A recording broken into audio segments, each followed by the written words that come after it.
am so excited to be here, and I am so excited to have this wonderful conversation that I'm going to have with a guest today.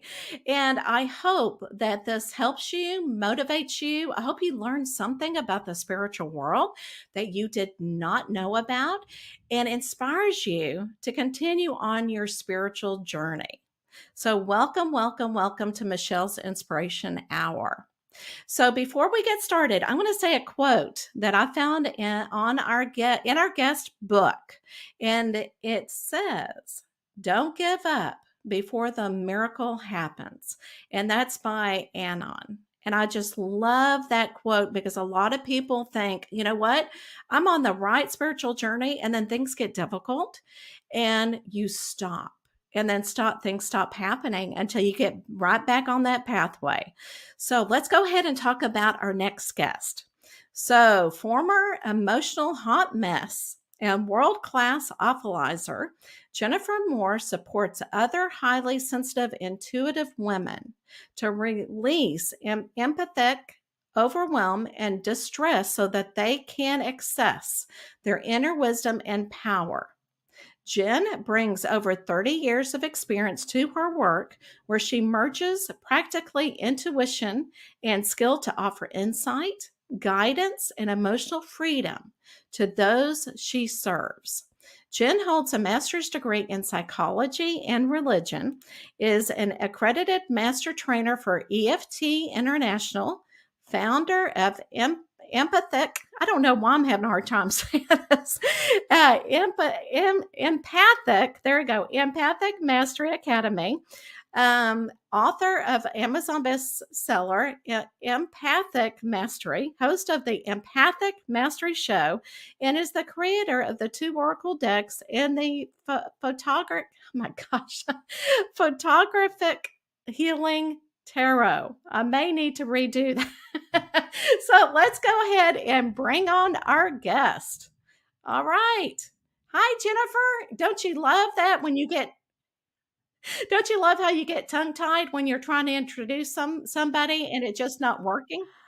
Oh my god.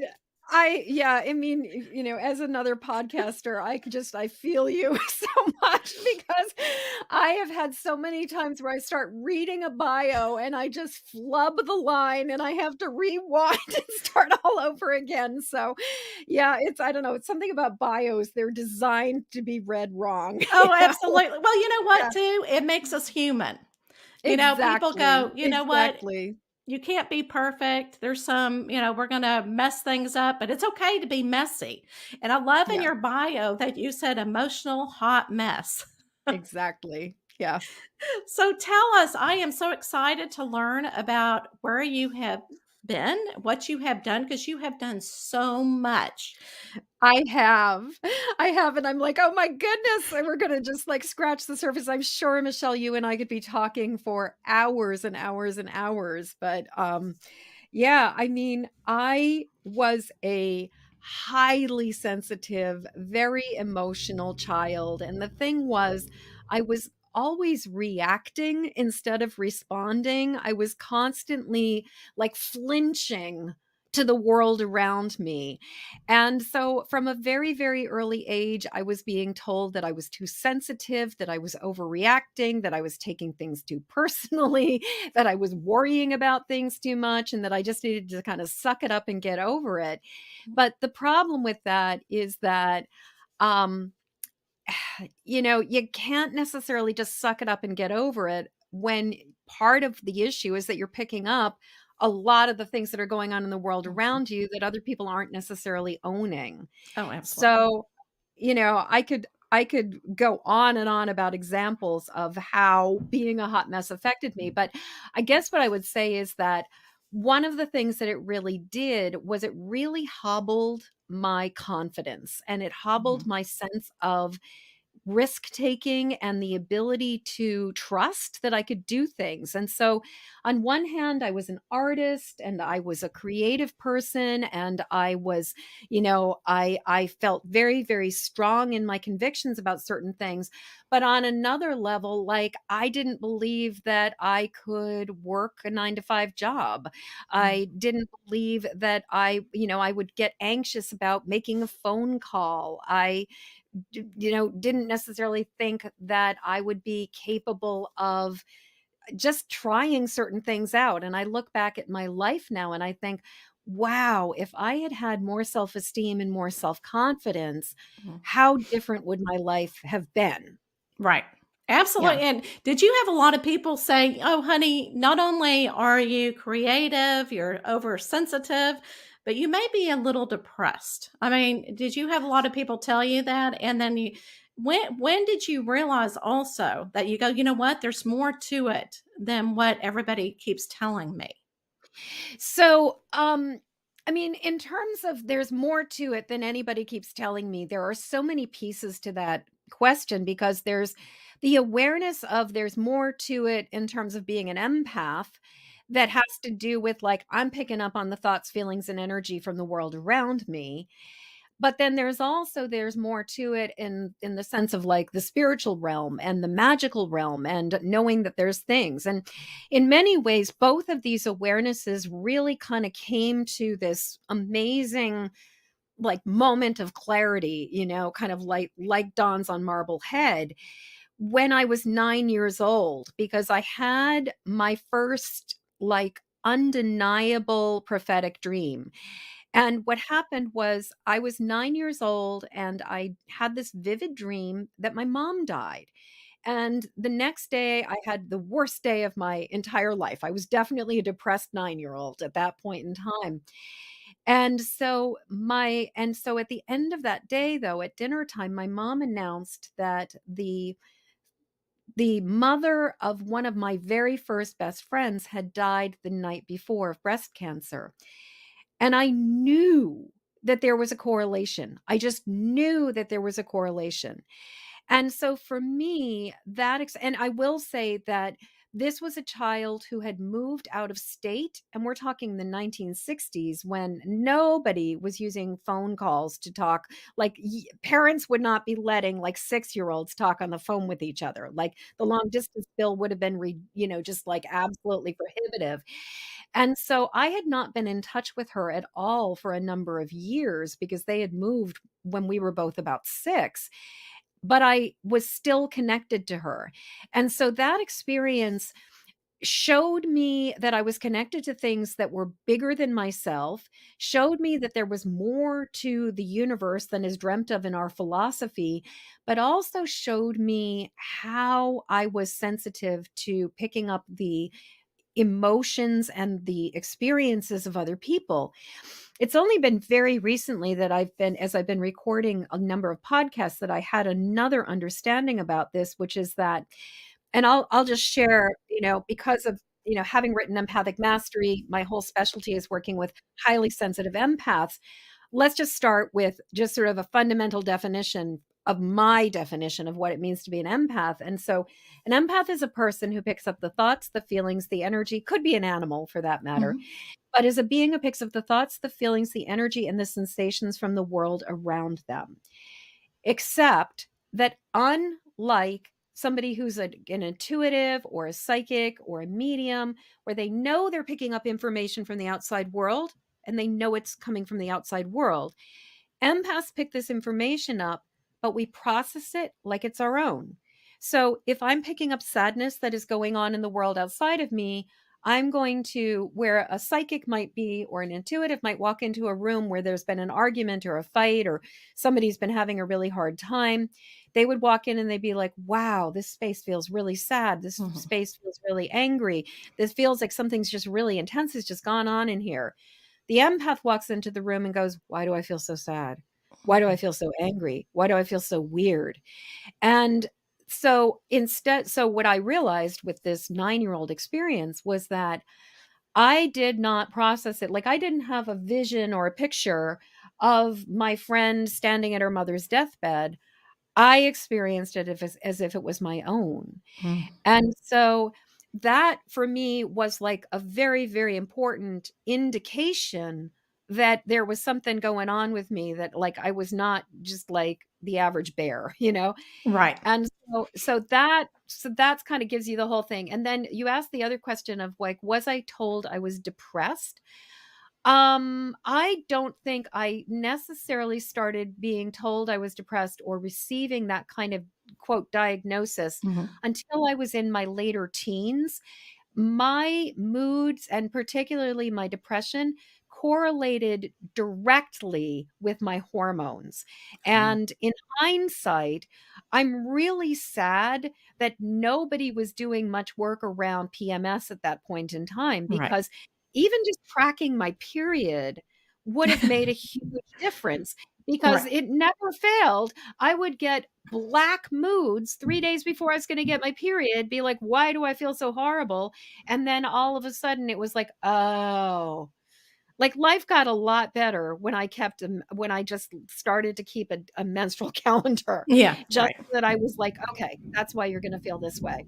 But yes, I was definitely, once I got into my late teens and early 20s, I was not only being told I was too sensitive and overreacting, I was also being told that I was, that I was depressed, Right. and that I Right. needed medication, and that I needed, and unfortunately, nobody was talking about the fact that my, like, couple pounds of M&Ms a week habit was substantially contributing to my depression as well. Right. And it's so interesting because in your book, you do talk about that, Yes, a lot of the stuff that we tend to eat makes it even worse.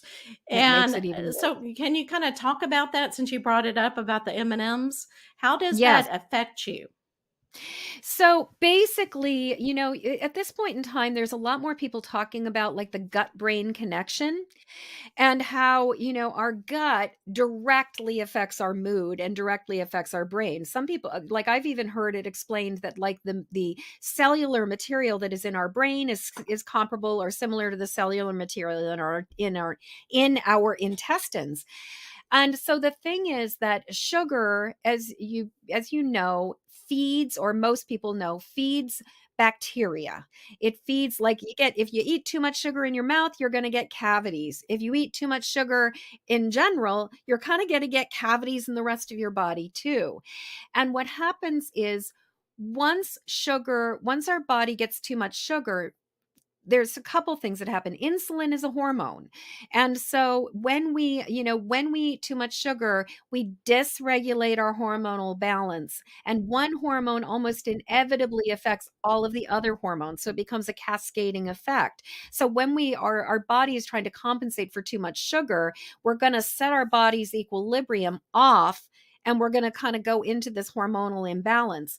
But the other thing that happens with sugar is that it really compromises the integrity of our gut, and it causes us to develop basically what's called gut dysbiosis, where we develop bacterial overgrowth in our gut, which then starts to really affect our brain. It causes brain fog, it causes moodiness, it can cause anxiety. It also has a tendency, sort of, if you think of, there's a metaphysical term, as above, so below, as within, so without.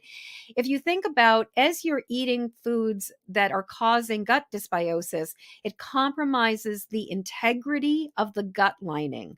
And that will eventually cause what is called leaky gut. And leaky gut is where your body starts to become less sturdy, less like, it's sort of like your filters and shields start to get compromised. And what's fascinating is that as sort of the internal filters and shields of your gut start to get compromised, so do the external, sort of metaphysical filters and shields that are in, sort of outside of you. So we become more and more porous. We become more and more emotionally labile, and we start to really feel more intensely. And the challenge with this overgrowth is also that as we get this gut dysbiosis, and what happens is candida, which is a form of yeast, starts to take over and starts to crowd out all the good bacteria in our body, and it starts to do damage. It starts to cause Mhm. inflammation, it starts to cause brain fog. It can, it just really impacts us. But it also is a vicious cycle because it wants to survive, and what it also causes is cravings. So you start eating a little bit of sugar, Mhm. it grows the bacteria in your body. That causes the cravings to grow stronger, which causes you to eat more sugar, which then causes the body to become more out of balance and dysregulated. And so it's for an empath, there's not just the physiological experience of it, but there's the fact that we are already more vulnerable and more porous to taking on the thoughts, feelings, and energy from the world around us. And when we are consuming foods that basically dysregulate our body, Mhm. what ends up happening is then we become even more vulnerable, susceptible, and porous to feeling and taking on all the stuff. So that's about as short and Uh, sweet as I can possibly give you that for explaining this really big concept. it's almost like a vicious cycle because, being an empath, you're going to crave that because when we're, sad or when you are overwhelmed, where do we go? We don't go for a banana. No, we We go for a banana. no, we go for the M&Ms, but, okay, so let's go ahead and talk about your wonderful book, okay? Because, yes, I absolutely love that. It matches an empathic mastery, and to Yes. me, I love how you talked about it earlier where, there's a difference between being an empath and being a psychic, Yes. medium because you can feel the different energies. Because when you're an empath, it's so confusing of what's going So on. confusing. And in your book, it's such a good resource. I wish I had had it to read when I was younger. Me too. I totally wish I had it when I was younger. And I actually wrote it. I actually wrote it for my younger self, Mm, and kind of wrote it for my future incarnation self too, where it's like I hope I find this book right. a lot earlier in my life, but I wrote it for all of us who were struggling, just like not with no clue, who often were being told that we were over too sensitive, overreacting, taking things too personally, Right. and just like suck it up, buttercup. Like Yeah. if I hear that one more time, I swear I'll punch somebody. But the empathic mastery is a 5-step system to go from emotional hot mess to thriving success. And basically, part 1 of the book is the what and the why. And it's all about, how did we get this way? What does it mean to be an empath? What is the difference between being an empath and an intuitive or a psychic? And I will say that most empaths are also very psychic and very intuitive. The problem is that when the empathic overwhelm is sort of dominating the channel, then you can't distinguish what's yours and what's not yours. And as a result, all that gift, all of that psychic ability, that intuitive ability, it just kind of doesn't really do you a whole lot of good because it's because of that emotional confusion. So part 1 is all about what does it mean to be an empath? Why are we this way? I talk a bit about some of the interesting things like inherited family trauma, the inherited the fact that we're now starting to find that fear is passed along like epigenetically, that we pass it down in the DNA, as well as the idea of mirror neurons, which are a part of our brain that responds to things going on outside of us and basically mirrors that experience.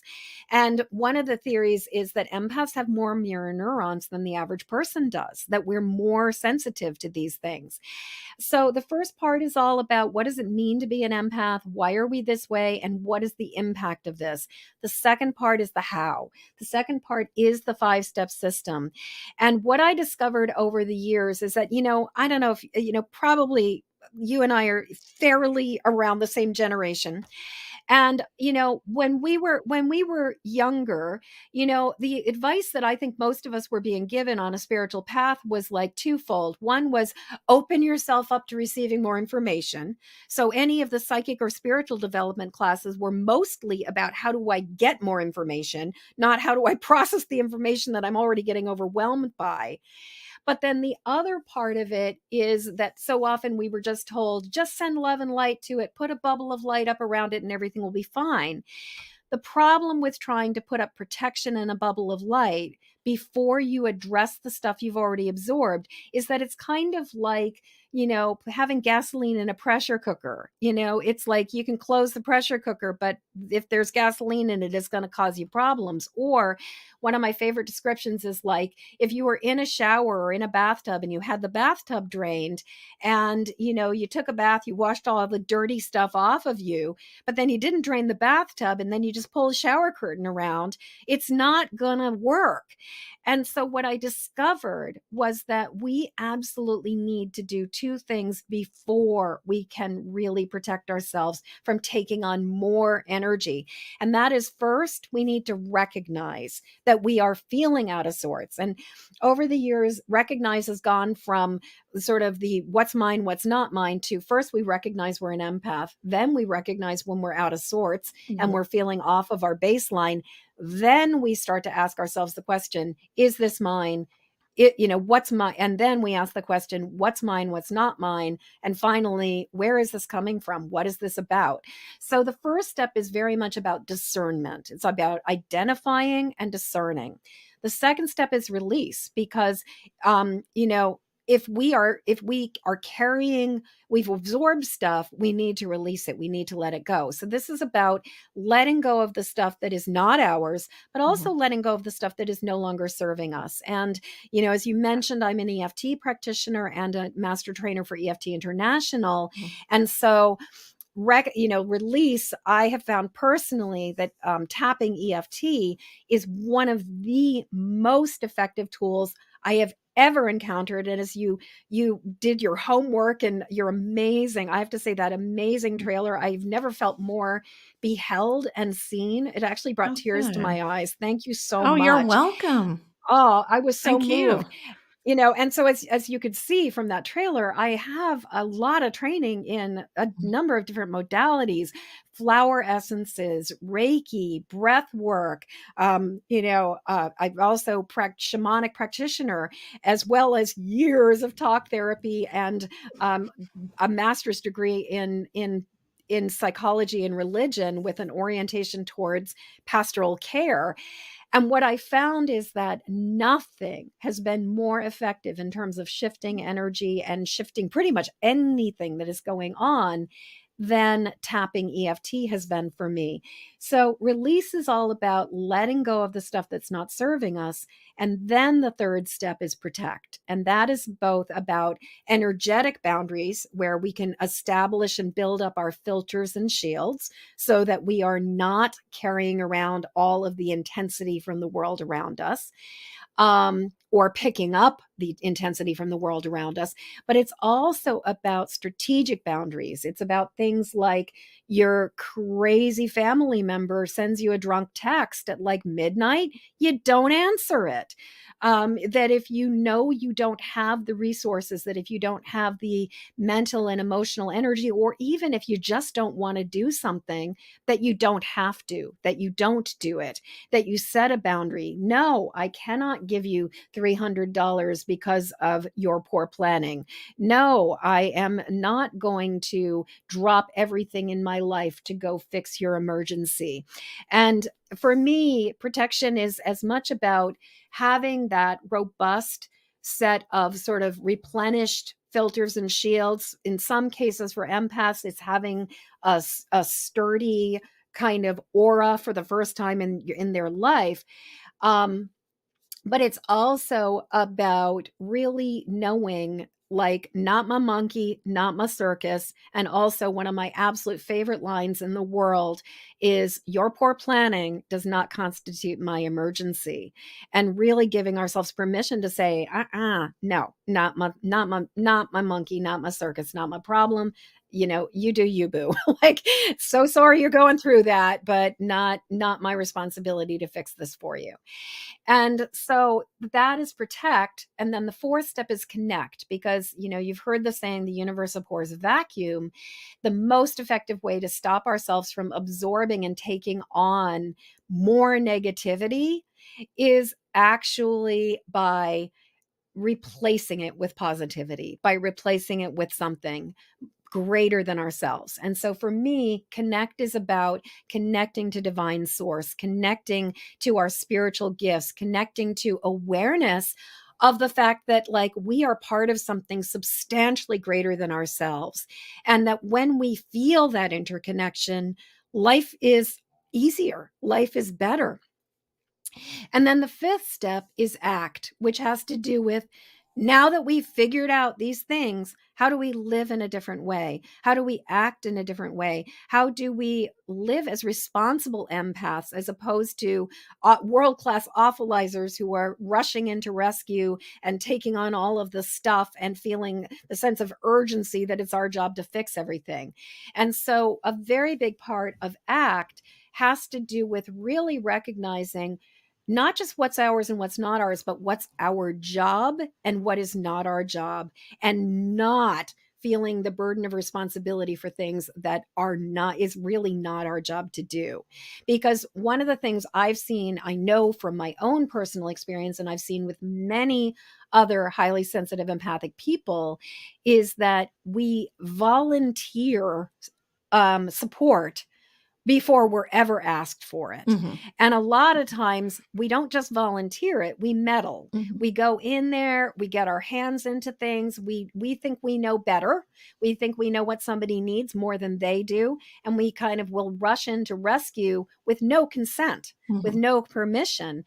And we might even bully our way into being like, I know better, I know what you need more than you do. Mhm. And the problem with this is that, I mean, there's so many problems to this, but the problem with this is that if we do not have permission and we do not have consent, it's, number one, it's not going to land. It's a Mhm. waste of our energy and a waste of our resources. But it also has a tendency to really back, kind of like boomerang on us, because if somebody's not really receptive to receiving that support and help, we're the ones who are going to end up basically like doing all that emotional processing. Mhm. Yeah. Oh my So gosh, I love it. so there you I are. Yeah. Yes, and again, oh my gosh, because and you just said it, so you must have written it. I'm just kidding. It was so you express it so well.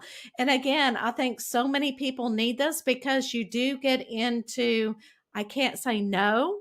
I want to be a people pleaser. Yes. I want to say yes, because that's a part of us. And so again, I wish I had this book when I was a lot younger. So everybody that's out there that's an empath and you're struggling, even if you're not struggling, it's a great resource to have so that you can help other empaths. It's almost like you're planting a seed. You're starting that brick to help people along the way. So, Mhm. empathic mastery, because we need to master that because we need to make our world a better place. Yeah. And Jennifer, thank you so much for going into the detail that you did. Again, I think it's going to help a lot of people, and a lot of people are going to go, I need to go get that book. So, thank you for sharing that with us. Oh, you are so welcome. Michelle, do we have a second for me to make an observation? Absolutely. Okay. I wanted to say that, the word empath is one that some people identify with, some people don't. And a lot of Right. times I've had the experience of people, as I've been working with them, realizing that they're empaths after we've been working together. And so, a lot of times, if you're a person who has been told you are too sensitive, you're overreacting, if you have a hard time saying no, especially if you find yourself feeling emotionally, like there's a lot of times where you feel sort of weird, wonky, and emotional, but you cannot put your finger on why you feel this way. Like, it does not make any sense. It doesn't correlate with your life. Even if you don't necessarily think of yourself as an empath, it's very likely that you are an empath. Because the thing is, as a culture, we've been so gaslit to about these feelings. And I personally believe that part of what happens is the empath acts as the designated feeler in a family system. And when you have people who don't want to acknowledge what they're feeling or are just trying to move along, nothing to see here, people, pay no attention to the man behind the curtain, that what often happens is that the empath is told that, like, they are told from a very early age, this is not real, this is not happening, you are just being too sensitive. And so I've noticed that there are a lot of people who come in, and when I first start to work with them, their perception of themselves is that there's something wrong with them, that they're too sensitive, and that they're even broken. And as we work together, it's like, oh, I'm just picking up on all of the stuff that other people are not acknowledging and are not dealing with and are not, taking Mhm. responsibility for. And I'll say Right. one other thing that I think is really important about sort of that urgency or that desire to rescue, which is that as empaths, when we have not dealt with our own feelings of despair, um, anger, grief, worry, all the things, we get triggered when other people feel that. It activates the stuff inside of us. And so we want to rescue because we feel better Mhm. when other people feel better. And so that's Absolutely. something that I think is really important to know, is that when that urgency comes up, it's usually because it's too uncomfortable for us to sit Mhm. with that discomfort. I love it. I'm so glad that you tagged that in there because that is so true for so many people. I mean, I have a daughter that has a difficult time going to the mall because of Mhm. all the people that are surrounding her, and she can feel everybody's emotions, and she goes, I can't handle that. So she can Mm-mm. only go to the mall when she's strong emotionally, Yes. Yes. Yes. so yeah. Yeah, and finding, and this is something where there's, in terms of protect, where there's the energetic boundaries and the barrier, and the energetic protection of, am I strong enough? Are my filters and shields up? Are my Right. loins girded? But then there's also the strategic side of it, like, don't go to the mall on Saturday at noon. Mhm. Don't go to the mall on a Friday evening. Right. Go to the mall on, like, maybe a Tuesday or Wednesday morning. Like, find a time, or like late afternoon or something, like find a time where you're going to be less likely to get bombarded. Find a Mhm. time, like, and plan your strategy. Like, I'm very sensitive to fragrance. And so I'm very mindful of not walking past Abercrombie and Fitch, because God bless that store, they pump the perfume out into the hallway. I'm very mindful of, like, not walking past Abercrombie and Fitch. I'm very mindful of not walking, going into some place like Bed Bath and Beyond. And so even Mhm. like planning my strategy of, if I have to go to the mall, I actually think about, what exactly am I going in there for? What am I going to purchase? Where do I need, and how do I get to that store in the most efficient way? And how do I get the hell out of Dodge as fast as possible? And so I do not go to malls for entertainment anymore, Mhm. because it is too stimulating, and also just, it's too toxic, because Yeah. not only are we dealing with the energy of the mall and all kinds of, like, people often, I think, go to the mall for emotional reasons. They don't go necessarily for practical reasons. And so we're picking up all of those people. But then on top of it, we're picking up the EMFs, the Wi Mhm. Fi signals, the weird, wonky, like, lighting. Like, I used to react to fluorescent lights very badly when I was younger because of the vibration of the fluorescence. I would get headaches going into malls. And then, as I mentioned, the fragrances, which Mhm. are, can just really knock you on your butt. Yeah. So, in my personal experience, malls are not something I spend as I've gotten older, I've given myself permission to really not go to malls. I try to shop much more in the smaller stores, of and like, shop as locally as possible. But when I do go to the mall, I'm very deliberate about that process. So I totally identify with everything your daughter goes through, Oh, because that was absolutely. definitely my experience. Yes. Yeah, yeah, Yeah. we've had to and that's exactly right. I couldn't take her to the mall when she was younger unless it wasn't that busy. So, Totally. I Right, love the strategic plan that people need to really think about.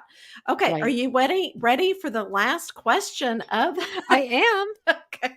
All right, let me pop it on. Here is the wheel. So let's see what question. Let me go ahead and spin it and see what you're going. Let's see.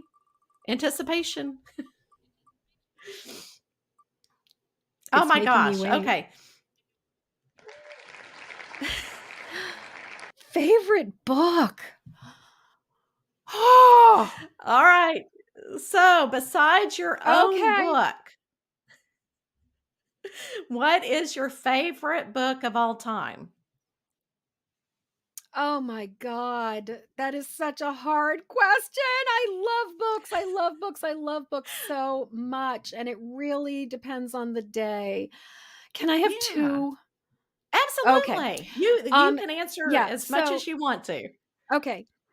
So, for some reason, there are 2 books that are coming to my mind. One book is Illusions by Richard Bach. It was one of the very first books that absolutely opened my mind and really shifted my way of thinking about pretty much everything. It is such a magical book, and it's a really short, fast, sweet book. And then, the second book that I wanna hold up is this book called The Fifth Sacred Thing that was written by a woman named Starhawk that is a fictional story about an apocalyptic future where San Francisco and California and Los Angeles are kind of like the earth-loving, crunchy, hippie, alternative spiritual people are in San Francisco, and, like, the GOP, like plastic people are in are who are just consuming resources are in Los Angeles, and it's this tension between these two worlds when resources are scarce and when things have happened. And it's very much a story about how do we reconcile power over without becoming violent and becoming like getting into power over ourselves. And it's such a spectacular book. I really, really love it. And then I'm going to give an honorable mention of one more book because, like I said, I just love books too much. And that is Yeah. my friend Chris Ferraro's book, Energy Healing, because it is just a really, really good, very, very solid resource for how to get started on the path of energy healing. And I just it was I it's just an absolutely wonderful book and I love it. So, Illusions by Richard Bach, Fifth Sacred Thing by Starhawk, and then Energy Healing by Chris Ferraro. And thank you for letting me have 3 books. Oh, absolutely. Well, Yeah. you know what they say, that is actually a characteristic of a true author, one that Mhm. loves to read books. Because a lot of people Yeah. think I'm going to write a book, but they don't read that much. So that means that Mm. you are a professional author. Well, and at this So, point in time, I since the setting up of my bio, I actually at this point in time have created I have a companion oh, diary that goes with Empathic Mastery that is the tagline is a guided journal to live as the intuitive badass you're meant to be. And it's basically all kinds of I love material it. that you can work through for 13 moons. So it's a year of work, which allows us Oh, to like celebrate our week. It allows us to calibrate. It allows us to understand where are we coming from, what is going on. And then I've also created 2 additional kind of handy dandy pretty journals for additional writing and tracking. And I've got another book. I've got actually wow, yeah, I've got 2 there are already 2 um multi-author books that I've been part of and 2 that are coming out in the spring. One of them is right. both of them I'm really excited about. And then I've got another book that is in the works right now that is in the hands of my content editor, and it's going to get thrown back to me to go back in and massage it and turn it into the Oh amazing my book that it is. gosh. And this one is channeled, and this one is Oh, wow. basically all about the evolution that's going on our planet right now as and why things are the way they are, why it's as hard as it is, and what do we do Mhm. about it. So, yeah, I think Oh at my this point in gosh. time, I've gone from wannabe author to I really am an author. Yes. Oh, Yeah, absolutely, and you found your yeah, passion, and I you have. found Yeah. yeah, and, that's how to me, that's how you show us your passion, what you have learned in your life, and what you wanna share with the world. So that is definitely your story, and Jennifer, thank you so much for sharing today, because like you said, we Ah, could talk for hours. we could talk for hours, Michelle. It has Because been such a delight to be here. Thank you so much for Well, thank having you. me. Oh, well, first of all, where can they find you? Where can people find Jennifer Moore? So I've got a really simple system. Basically, go over to empathicmastery.com for all the things. And if you want the book, empathicmasterybook.com. If you want the podcast, empathicmasteryshow.com. And if you want to learn more about studying with me and being part of my annual program, the Empathic Mastery Academy, then Oh, it's guess it, empathicmasteryacademy.com. So all of these things are like everything is basically empathic mastery with the thing at the end of right. it. Yeah. Oh, that's awesome. All right, Jennifer, thank you. Keep spreading your wings and helping others in your life, because you shine so bright. I love Oh, that. thank you, Michelle. Thank you. Thank you. Thank you for seeing me. Oh, absolutely. And I want to thank everybody for listening. This is one that you probably have to listen more than once to get all of the information. So rewind that button and rewatch it.